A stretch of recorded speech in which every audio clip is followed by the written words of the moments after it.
চলতি বছর সরকারি ব্যবস্থাপনায় হজ পালন করা 4,978 জন হজযাত্রীকে উদ্বৃত্ত 8,28,90,183 টাকা ফেরত দেওয়া হবে বলে জানিয়েছেন ধর্ম বিষয়ক উপদেষ্টা ডক্টর আফম খালিদ হোসেন।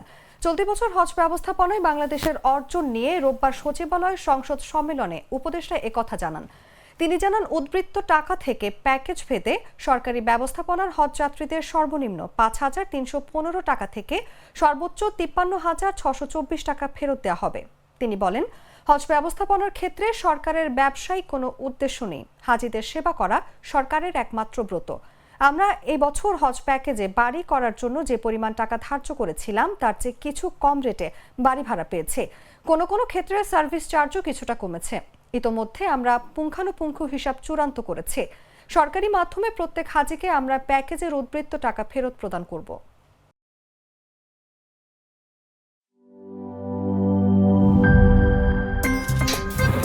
আমার একটা স্মার্ট সিদ্ধান্তে 25% গ্যাসের খরচ কমেছে। ভাবছেন কিভাবে?